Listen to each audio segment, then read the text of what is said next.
The heat in Redemption Gulch is a physical presence.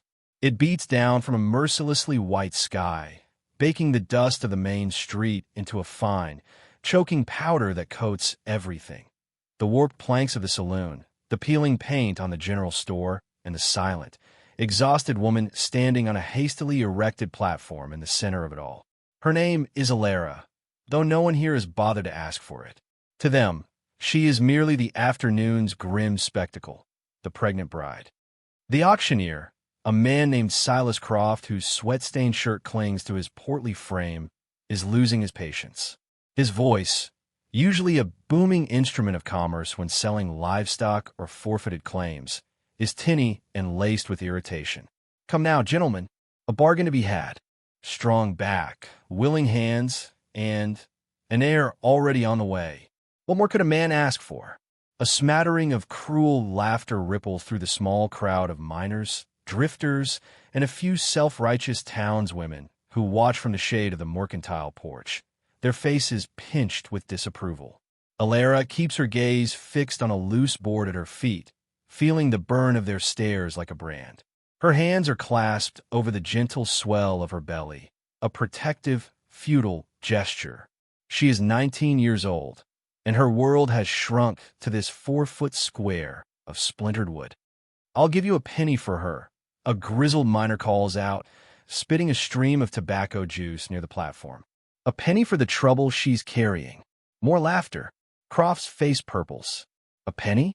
Barnaby, you'd pay more for a shot of rot-gut whiskey. This is an indenture. A chance at a wife, for God's sake. Looks like someone else had a chance with her first." Another voice jeers, and the mockery turns sharp, pointed. Alara flinches, a barely perceptible tremor. The words are just echoes of the ones her father screamed before he cast her out, the ones that chased her from her home, penniless and shamed, until she'd landed in this desperate outpost with nothing left to sell but herself. She had hoped for a mail-order arrangement, a quiet agreement that would give her child a name and a roof over its head. Instead, her plight had become public sport.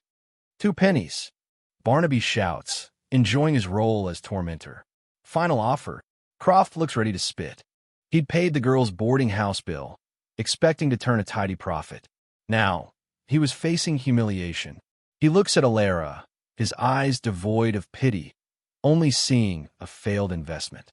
2 pennies it is then, he begins, his voice flat with defeat. Going once. It is then that a figure detaches from the deep shadows of the livery stable. He moves without hurry, his tall frame cutting a stark silhouette against the glare. He is not like the others. Where they are loud and grimy with the dirt of town, he is coated in the clean dust of the mountains.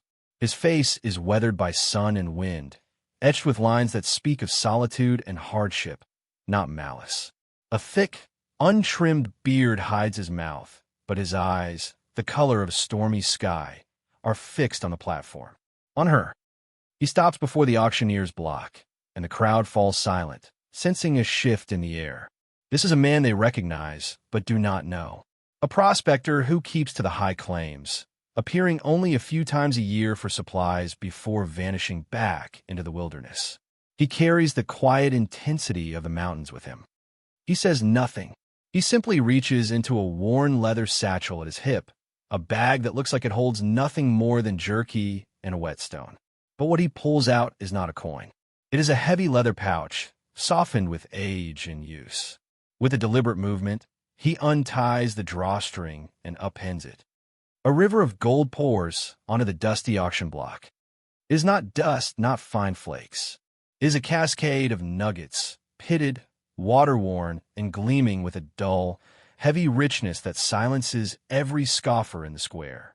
They land with a series of soft, weighty thuds, a sound more profound than any coin. The sun catches on the raw metal, making it blaze against the drabwood. The crowd gasps. Barnaby's jaw hangs slack. Croft's eyes bulge, his greed a raw, naked thing. The prospector nudges the pile with a calloused finger. His voice, when he finally speaks, is a low rumble, like rocks shifting deep underground. Is that enough? For a long moment, no one breathes. The question hangs in the shimmering heat, addressed to the auctioneer, but intended for the entire town. It is not a bid, it is a declaration, a rebuke. He looks past the stunned auctioneer, his gaze lifting to meet Ilara's for the first time. In his eyes, she sees not pity, not desire, but something far rarer. She sees a quiet, unwavering resolve. And with that look, his life and hers were irrevocably changed. They faced harsh judgment, but someone saw their true value. Before this story unfolds, tell us, have you ever stood up for someone unfairly judged? If you believe in looking beyond the surface, hit like and subscribe. The prospector's name was Jedediah Stone, though few in Redemption Gulch knew it. To them, he was simply Stone, a man as silent and unyielding as his namesake. After pouring out a small fortune, he'd spoken only 2 more words to the stammering auctioneer. Get her Croft, practically bowing, had scrambled to help Ilara down from the platform, his earlier contempt replaced by a fawning obsequiousness that was somehow more degrading. Jedediah ignored him. He gestured with his head toward the general store. You'll need things, he said. It wasn't a question. Ilara, still reeling, could only nod, her throat tight with a confusion of gratitude and terror. She was free from the block, but she had been bought all the same. The price was just higher. The walk across the street was an ordeal. The townspeople stared, their mockery curdled into resentful curiosity. The women on the porch whispered behind their hands, their eyes raking over Ilara's worn dress and swollen belly, then flicking to the prospector's rugged form. They were judging the transaction, calculating the worth of the gold against the worth of the woman. Ilara felt a fresh wave of shame wash over her. Inside the store, the air was thick with the scent of coffee beans, cured leather, and lye soap. Jedediah moved with a quiet economy, pulling items from the shelves. He bought flour, beans, salt pork, coffee, the staples of solitary life. But then he stopped. He looked at her, truly looked at her, his gaze taking in her thin shawl and the pallor of her skin. He turned and added a sack of dried apples, a small tin of precious sugar, and a bolt of thick, soft wool flannel, the color of a twilight sky. He paid the storekeeper, a man named Henderson, with another small, heavy nugget, leaving the man to weigh it with trembling hands. He never asked Ilara what she wanted. He seemed to simply see what she needed. Safety, warmth, sustenance. The journey out of town was made in a silence as vast as the landscape that swallowed them. Jedediah loaded the supplies onto a stoic mule that followed him with the familiarity of a loyal dog. He walked, leading the animal, while Ilara trailed a few paces behind, her body aching with a weariness that went bone deep. She had expected a horse, a wagon, something, but this man seemed to own nothing but his mule, his satchel, and the clothes on his back, and a fortune in gold. The contradiction was a puzzle she had no energy to solve. They left the dusty scar of the town behind, climbing into the foothills where the air grew cooler and smelled of pine and damp earth. The path was steep and rugged, a barely there trail that wound ever upward. Hours passed. The sun began its descent, painting the western sky in hues of bruised purple and fiery orange. Ilara's legs trembled, and a sharp pain stitched its way across her lower back. She stumbled, catching herself on a granite outcrop. Jedediah stopped instantly, turning. He had been so silent she'd half forgotten he was there. He watched her for a moment, his expression unreadable in the fading light. He didn't offer a hand. He simply unlashed a bedroll from the mule's pack. "We'll make camp here," he said. He worked with an efficient grace, gathering firewood and starting a small, smokeless fire, as if by magic. He handed her a canteen of water and a piece of hardtack. Ilara drank greedily, the cool water soothing her raw throat. She watched him, wary and uncertain. She knew the way of the world. She knew what men expected when they paid for a woman. She braced herself for the demand, for the justification of his purchase. But it never came. He sat on the other side of the small fire, staring into the flames, a bulwark of silence between them. He had created a small island of warmth and light in the vast, encroaching darkness of the mountains, and he asked for nothing but to share its space. "My name is Alara," she whispered, the words feeling strange on her tongue. It was an offering, the only thing of value she had left. He looked up, his gray eyes catching the firelight. He gave a slow, deliberate nod. "Jedediah." He said nothing more. He eventually banked the fire, took a thin blanket for himself, and settled down with his back against a ponderosa pine, leaving her the thick bedroll and the space closest to the warm embers. Alara lay down, pulling the rough wool around her, every muscle screaming in protest. She lay awake for a long time, listening to the sounds of the night, the sigh of the wind in the pines, the distant call of a hunting owl, the steady, rhythmic breathing of the man sleeping just a few yards away. He was a stranger, her owner, her savior. She didn't know what he was. She only knew that for the first time in months, she was not afraid of the dark. They reached his claim late the next day. It wasn't a claim in the way Alara had imagined, with sluice boxes and pits scarring the earth. It was a place of staggering, severe beauty. A small, hand-hewn cabin sat nestled in a grove of ancient aspens, beside a creek that rushed and tumbled over smooth, gray stones. The air was thin and sharp, and the silence was absolute, broken only by the sound of the water and the wind. It felt like the top of the world, a place utterly removed from the judgment and cruelty of Redemption Gulch. The cabin was one room, stark and meticulously ordered. A stone fireplace dominated one wall, its hearth swept clean. A narrow cot was pushed against the far wall, a single blanket folded neatly upon it. There were shelves holding a few tin plates, a worn book, and carefully stacked tools. It was the home of a man who lived with no excess, who had stripped his life down to its barest essentials. Jedediah carried the supplies inside, setting them on the rough plank table. He turned to her, his shadow long in the afternoon light. Alara's heart began to hammer against her ribs. Here, in this isolated place, she was completely at his mercy. The unspoken contract of their transaction hung in the air between them. He looked from her to the narrow cot and back again. For a moment, a flicker of something, uncertainty perhaps, crossed his face.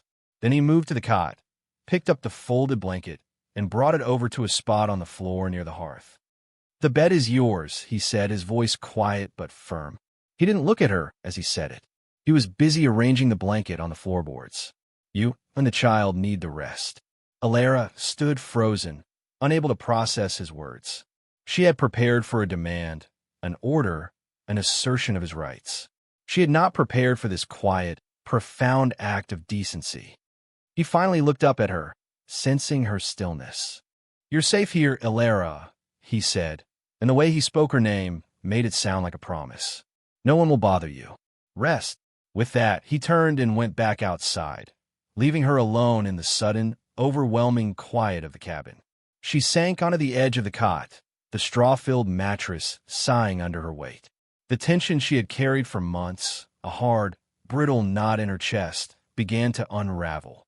Tears she hadn't known she was holding back pricked at her eyes and slid, hot and silent, down her dusty cheeks. She wasn't just safe from the town. In that small, gruff gesture, she felt for the first time that she might be safe from him, too. He hadn't bought a wife or a servant. He had bought her sanctuary. And in the profound isolation of the high mountains, that was a treasure far greater than gold. The first days passed in a slow, watchful rhythm. Jedediah was a creature of habit, rising before the sun and disappearing into the wilderness with his pickaxe and pan, returning only when the evening shadows grew long. He spoke little, his words as carefully chosen and sparingly used as his supplies. Yet his actions spoke volumes. He always left a stack of firewood by the door and a bucket of fresh water from the creek. He'd leave a brace of rabbits or a freshly caught trout on a clean stone outside the cabin, a silent offering for her to prepare.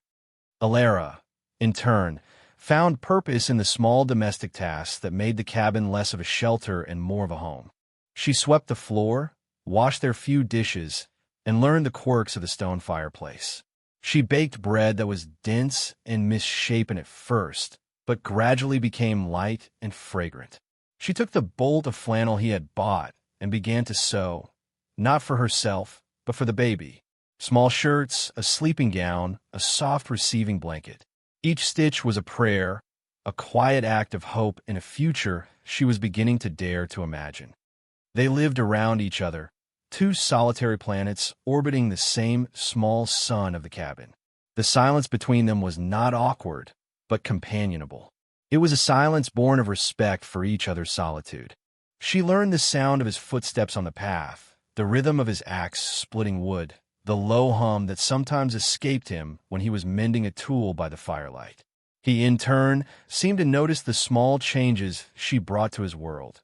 The wildflowers she placed in a tin cup on the table, the way she organized the shelves, the smell of baking bread that now greeted him at the end of a long day. One evening, a week into her stay, he returned earlier than usual, carrying not a tool, but a chunk of gnarled wood. He sat by the fire after their silent meal, and, with a small, sharp knife, began to carve. Alara watched him from her seat on the cot, the rhythmic scrape of the blade a soothing sound. His hands, which were strong enough to break rock, moved with a surprising delicacy. Chips of fragrant pine fell to the hearth as a shape began to emerge from the wood. "My father used to carve," she said softly, the memory surfacing unbidden. "He made small birds for the mantelpiece." Jedediah didn't look up from his work, but the motion of his hands stilled for a second. Was he a good man? The question was simple, direct. It caught her off guard.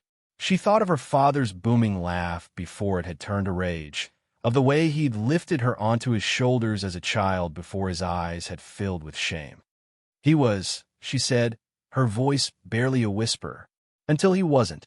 Jedediah nodded slowly, as if he understood the vast, unspoken tragedy in that statement. He returned to his carving, and the silence that fell was different, heavier. She had shared a piece of her broken past, and he had held it gently, without judgment. The next afternoon, while he was away, a shadow fell across the cabin's doorway. Alara's heart leaped in her throat. She grabbed the heavy iron poker from the hearth, her mind racing with fears of opportunistic drifters or wild animals. But the man standing there was not threatening. He was old and stooped, with a kind, wrinkled face and eyes the color of faded denim. He leaned on a staff and had a pack mule laden with supplies behind him.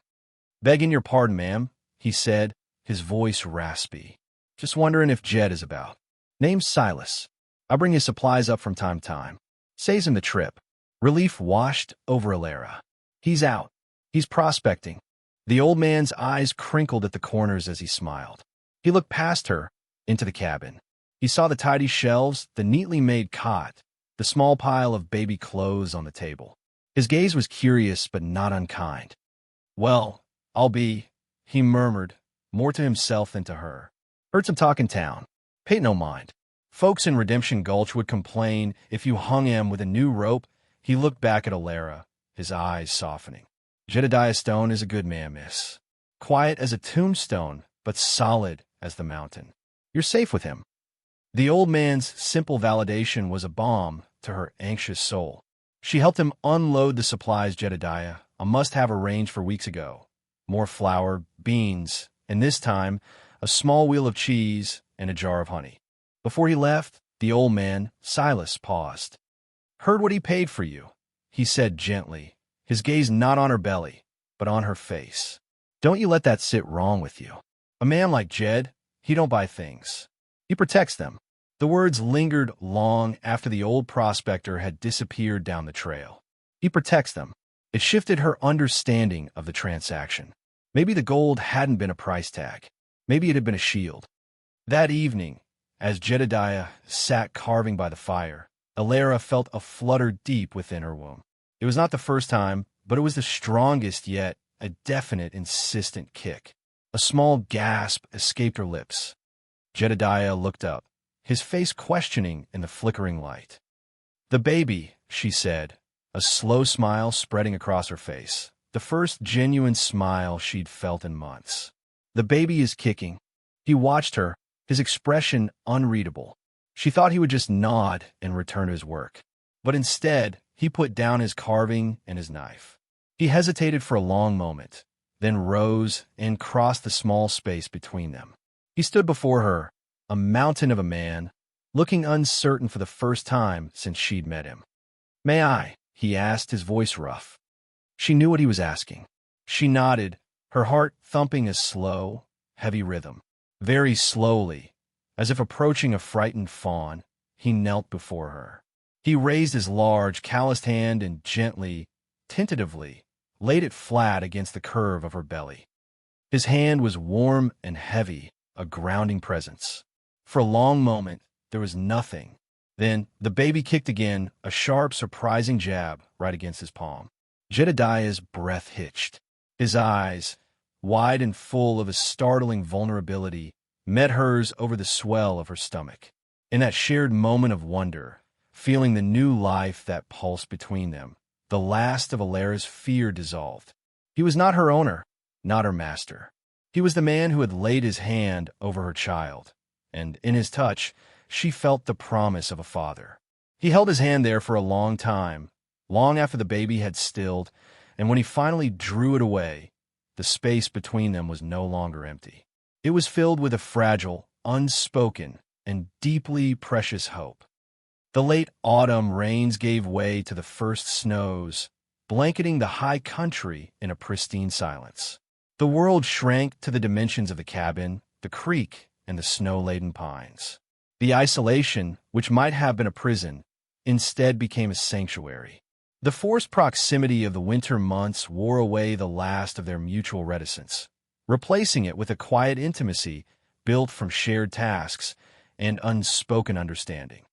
Jedediah taught her things.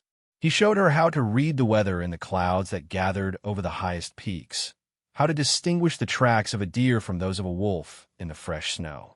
He brought her a smooth, flat stone from the creek and showed her how he tested for gold, swirling a pan of sediment and water until, with a practiced flick of his wrist, a few tiny, gleaming specks would remain. "Color," he'd murmur, showing her the pinpricks of light. "Most days, this is all there is. It takes 1,000 pans of color to make one nugget." He was teaching her about patience, about the nature of his work, which was not a mad scramble for riches but a slow, methodical conversation with the earth. In return, Alara brought a softness to his stark existence. She read to him in the evenings from the single, battered book on his shelf, a collection of poems he admitted he'd traded a pouch of tobacco for years ago, though he could barely read the words himself. Her voice filled the cabin, weaving tales of distant seas and forgotten kings, and he would listen, his head bent over his carving, his stillness a form of deep attention. She learned that his silence was not a lack of feeling, but a vessel for it. He felt things deeply, too deeply perhaps, and had long ago decided that the world was too loud a place for the quiet language of his heart. One night, as a blizzard howled outside, trapping them in the warm cocoon of the cabin, she found him staring into the fire, his face etched with a profound sadness.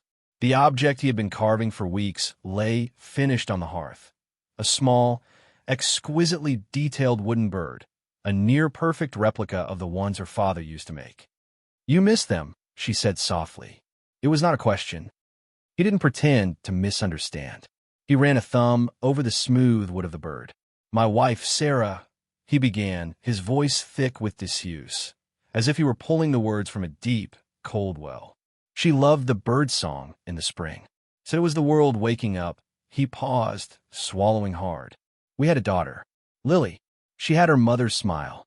Alara's breath caught in her chest. She sat beside him on the hearth, not touching him, but lending him her presence. "There was a fever," he went on, his gaze lost in the flames. "Came through the valley where we had our homestead. Quick, merciless. I was away, selling our crop. By the time I got back, his voice broke. He stopped, unable to continue. He didn't need to. The empty spaces in his story were filled with an agony that was still palpable years later. I sold the land. Couldn't stand the silence. Came up here. The mountains don't pretend to be kind. They are what they are. Honest." Now she understood. The solitude, the quiet grief, the immediate, fierce protection he had offered her and her unborn child. He wasn't just saving her. He was trying to mend a piece of his own shattered past. He was trying to rewrite its ending. "I'm sorry, Jedediah," she whispered. He finally turned to look at her, his eyes raw with memory. That day in town, the way they looked at you, the way they dismissed you and the life inside you. It was like they were throwing away a treasure because the box was scuffed. He picked up the wooden bird and pressed it into her hand. I couldn't let them. Her fingers closed around the carving, its warmth seeping into her skin. In that moment, she understood the gold he'd poured on the auction block was not payment. It was penance. It was a protest. It was the desperate, beautiful act of a man trying to save the one thing he couldn't save before. As the winter deepened, so did their bond. There were moments of lightness, too. A morning when he tried to teach her how to flip a flapjack in the pan, resulting in it landing squarely on the floor and his rare, rumbling laugh filling the cabin. An afternoon when she coaxed him into a game of checkers, using flattened stones for pieces, and discovered he was a terrible bluffer. They were small moments, but they were weaving a new tapestry of shared life, covering the torn threads of their pasts. Their fragile peace was shattered on a trip to Redemption Gulch. The baby was due in a matter of weeks, and Ilera needed things she couldn't make: lanolin, softer cloths, and the advice of the town's weary, overworked doctor. Jedediah had been reluctant, his face hardening at the thought of returning to the town, but he knew it was necessary. They arrived on his mule, Ilera seated carefully on a makeshift saddle, Jedediah walking beside her. Their appearance caused an immediate stir. The whispers started the moment they entered the main street. This time, the scorn was mixed with a new, avaricious curiosity. The story of the gold nuggets had grown with each telling, transforming Jedediah from a reclusive prospector into a veritable king of the mountains. As Jedediah was tying the mule in front of the mercantile, a woman stepped deliberately into their path. It was Mrs. Gable, the preacher's wife, a woman whose piety was exceeded only by her venomous tongue. Her face was a mask of sour disapproval. Well, she said, her voice carrying so that everyone on the street could hear. If it isn't the mountain hermit and his purchase, she let the word hang in the air, weighted with poison. Her eyes flicked dismissively over Ilera's swollen form. "I see the investment is coming due. I trust you'll be bringing the child to the church for baptism, to wash away the sin of its conception." Ilera paled, shame and anger warring within her. She opened her mouth to speak, but Jedediah moved, placing himself slightly in front of her. He did not raise his voice. He did not glower. He simply looked at Mrs. Gable with his storm-gray eyes, his gaze so steady and so piercing that she flinched. "Ma'am," he said, his voice a low, dangerous rumble, "my wife and I are here to see the doctor. If you'll excuse us." The word hit the street with the force of a physical blow.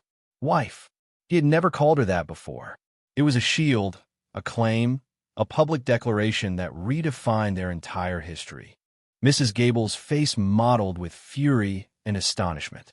She was speechless. Jedediah took Ilera's arm, his touch firm and protective, and guided her past the gawking onlookers and toward the doctor's office, leaving the preacher's wife sputtering in his wake.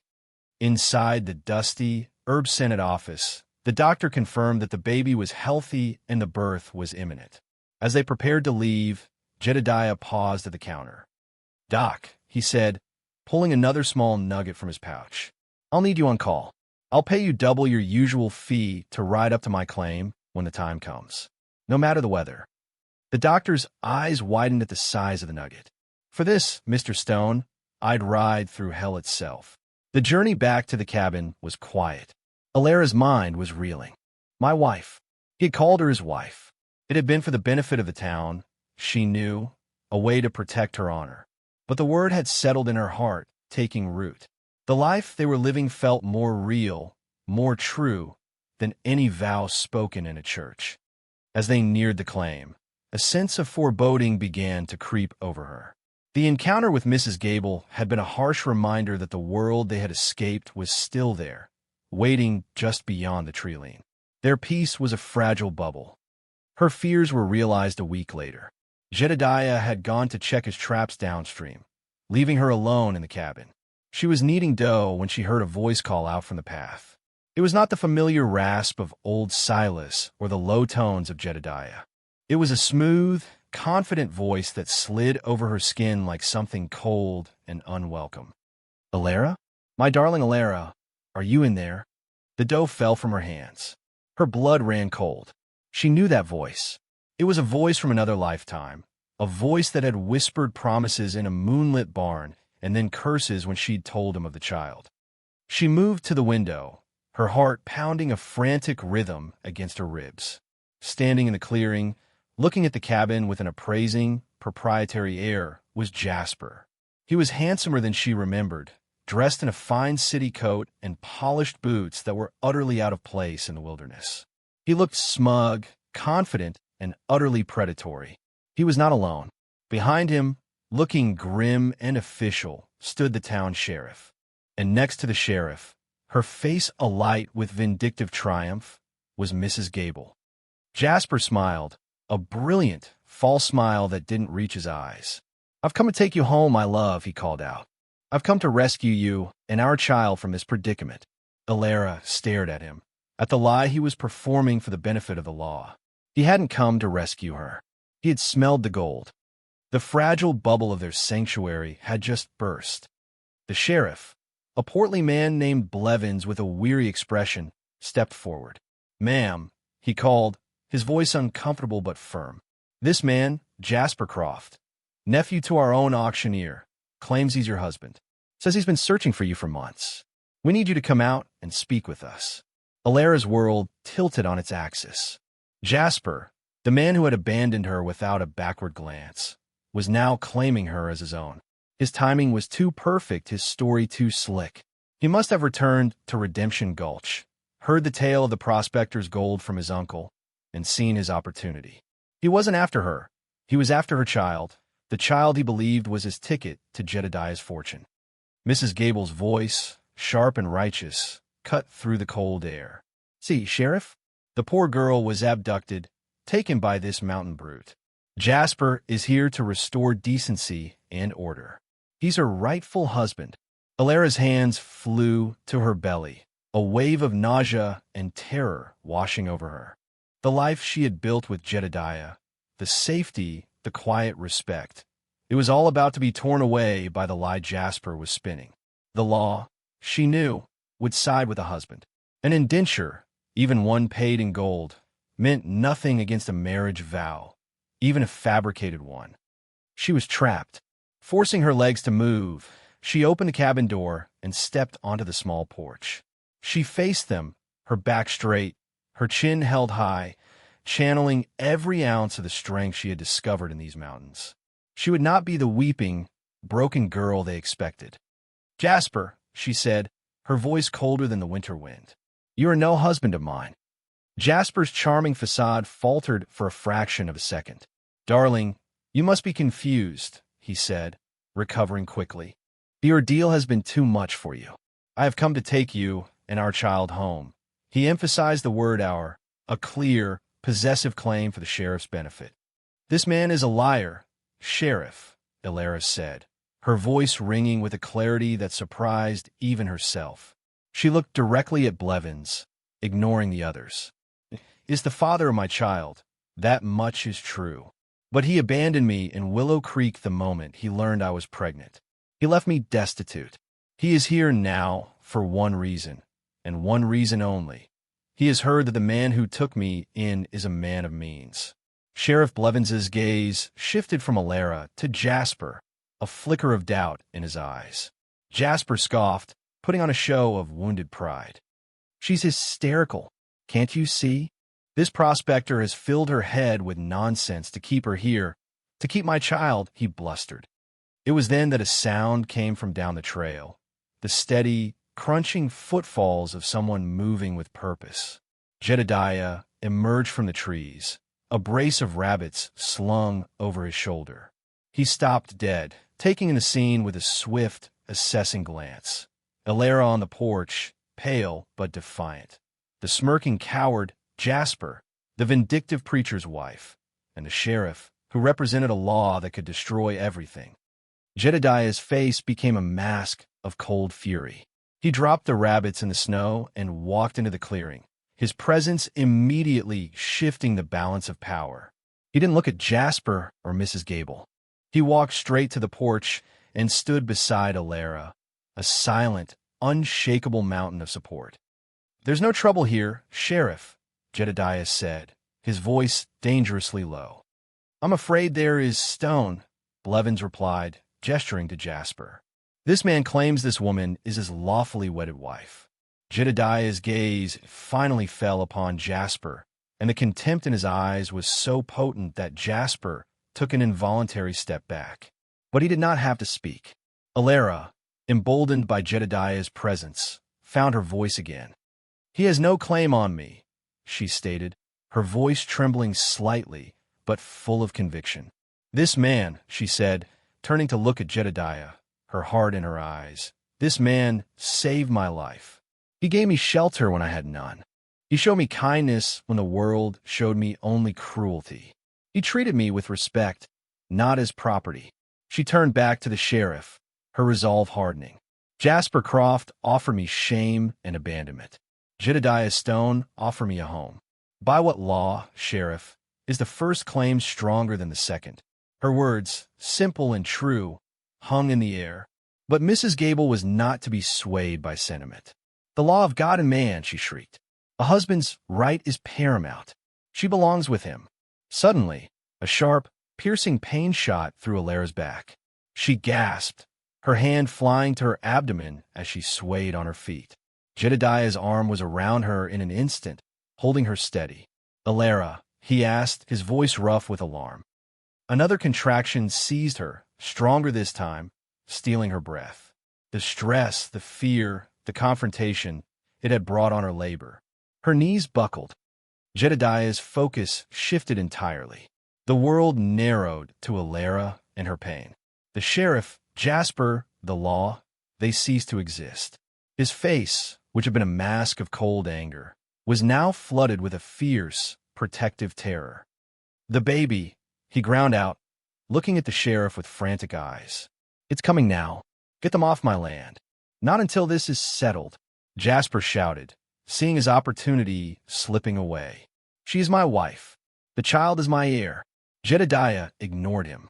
He looked at Sheriff Blevins, his expression pleading. "Blevins, for the love of God. She needs help. Now." The sheriff, a man who had seen his own wife through 4 difficult births, looked from Jasper's greedy, frantic face to Jedediah's raw, genuine terror for the woman in his arms. He saw Alara, pale and panting, her body clenched in pain. In that moment, the legal wranglings seemed obscene. "All right, Croft," the sheriff said, his voice taking on a new, hard edge. He was no longer a weary official. He was a man making a judgment. "You claim she's your wife. Let's see the proof. Show me the marriage certificate." Jasper froze. His entire posture deflated. The charming confidence evaporated, replaced by the shifty-eyed panic of a cornered rat. "Well, we were married by a traveling preacher. The certificate, it was lost in my travels," he stammered, the lie thin and pathetic. "No, it wasn't," the sheriff said, his voice flat and final. He knew a liar when he saw one. "There is no certificate because you never married her. You're a fraud and a scoundrel, and you've caused enough trouble for one day." He turned his gaze on Mrs. Gable, who looked as if she'd been slapped. "As for you, ma'am, I suggest you go home and pray for some Christian charity." He then fixed his stare on Jasper. "Get off this mountain, Croft. If I ever see you near this claim or this woman again, I'll arrest you for harassment, fraud, and anything else I can think of. Now get." Defeated and exposed, Jasper cast one last, hateful glare at Alara and Jedediah before turning and scurrying back down the path, a coward revealed. Mrs. Gable, her face a thunderous mask of humiliation, followed him without another word. Another contraction, sharper and more intense, ripped through Alara. She cried out, clinging to Jedediah. He didn't waste another second. Without a word to the sheriff, he bent down, scooped her effortlessly into his arms, and turned his back on the world. He carried her across the porch and into the warm, safe confines of the cabin, kicking the door shut behind them. The sound of the door closing was a final, definitive act. It shut out the town, the law, the lies, and the past.